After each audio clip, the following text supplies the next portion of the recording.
Audio on demand from Vision Christian Media. Foundations. It's Isaiah 43:7. Everyone who is called by my name and whom I have created for my glory, whom I have formed, whom I have made. He made us for his glory. He wasn't lonely. Foundations. Understanding the Jewish foundations of our Christian faith. With Robbo Robinson and Mandy Warby. Human beings are the pinnacle, the very height of God's creation. The human body is a miracle in every sense of the word. And because of the amazingness of God's human creation, we can tend to think a little more highly of ourselves than we ought. While we are made in the image and likeness of God, we're also the carriers of a sinful nature. And in fact, you could say that we're cracked pots in need of repair. I think crackpots is absolutely accurate for the human race. We're all crackpots.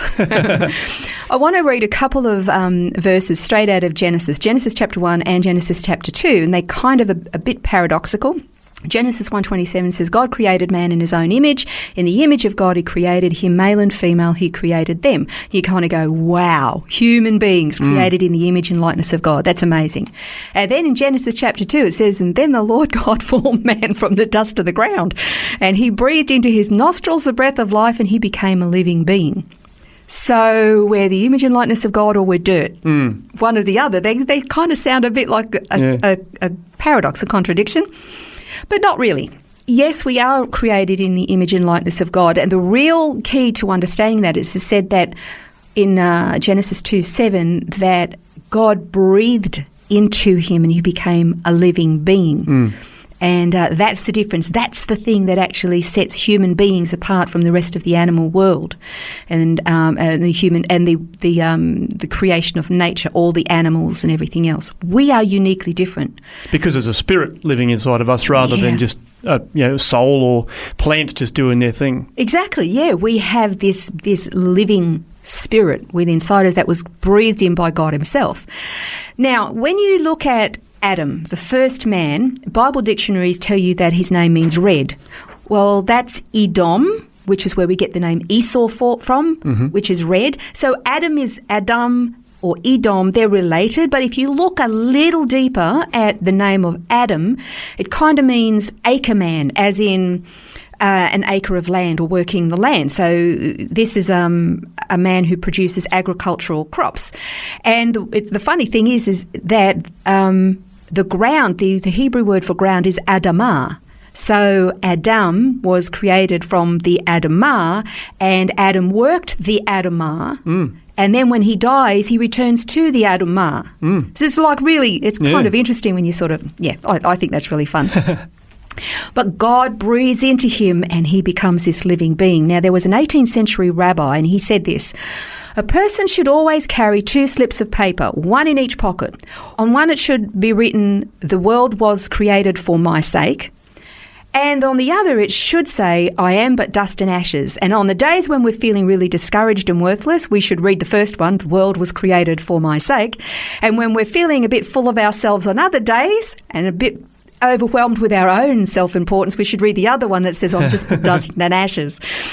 And the wonderful Christian author, the late C.S. Lewis, he wrote a book called The Weight of Glory, and in that he stressed the point that by understanding the eternal significance of every other person that we meet, that would or should change the way we treat them. That's right. Yeah.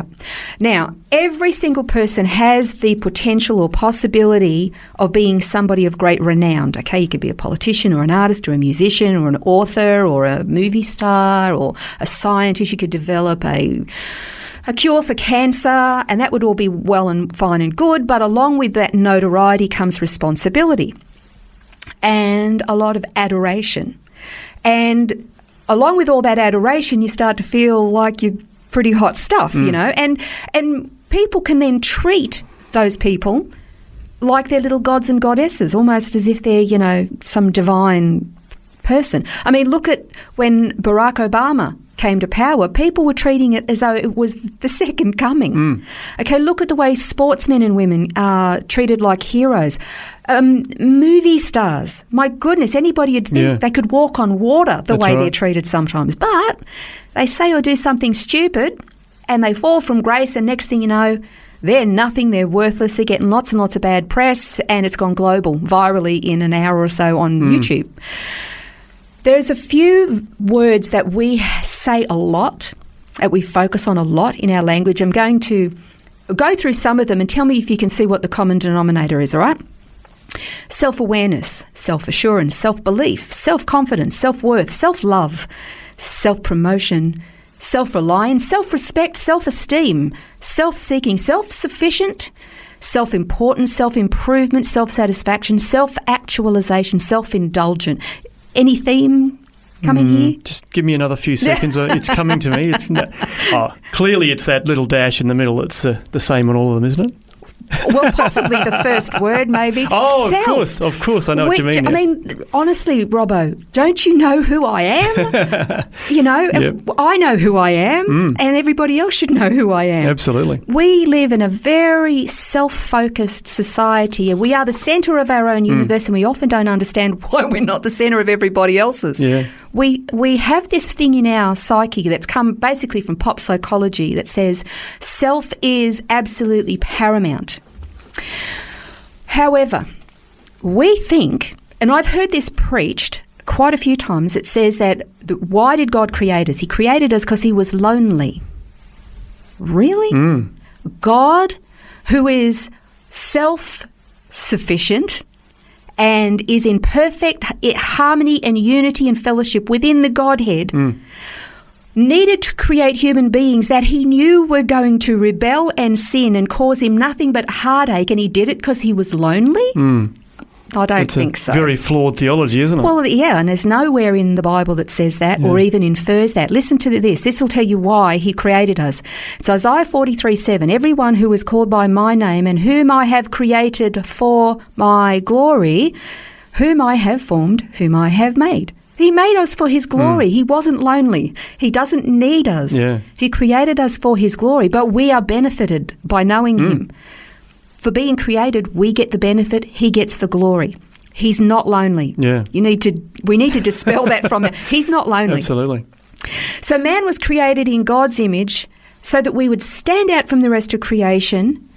That would give us the opportunity to have fellowship with him. But then we blew it.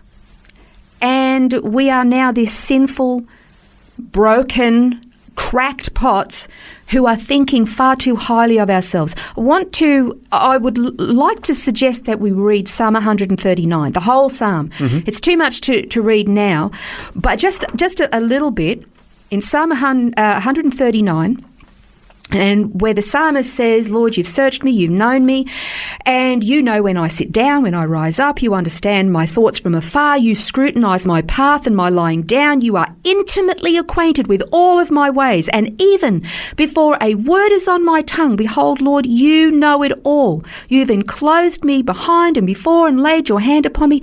Such knowledge is too wonderful for me. It's too high. I can't attain to it.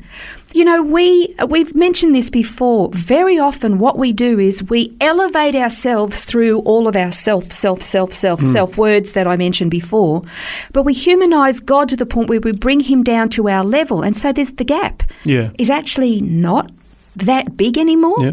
We almost have the gap being that he's below us and we're up there on that little pedestal, aren't we? Again, because we actually think that he made us because he's lonely. He needs us. That's not the way it is. We have to keep in the forefront of our mind we are cracked, broken vessels, clay vessels made from the dust of the ground. We are made in the image and likeness of God. And he has breathed his spirit into us, but our rebellion has caused this separation. And if you don't think that, you know, the thing about being very self-focused is that humanism and this self-actualization and all the rest of it believes that we have the answer to the world's problems within us. But if you take a look around at the world, we're doing a really bad job of it. It's getting worse. Yeah. And so therefore we need some kind of a restoration in these cracked vessels that we have if we want to get it right. But how do we get it right? If we've got to get a focus off ourselves and back onto God, how do we get there? Well, that will be the focus next time when we continue to examine our human condition in recognition of being cracked pots. That's next time on Foundations. This has been Foundations, a look at the Jewish foundations of our Christian faith. For study notes, resources and more, see vision.org.au/foundations. Thanks for taking time to listen to this audio on demand from Vision Christian Media. To find out more about us, go to vision.org.au.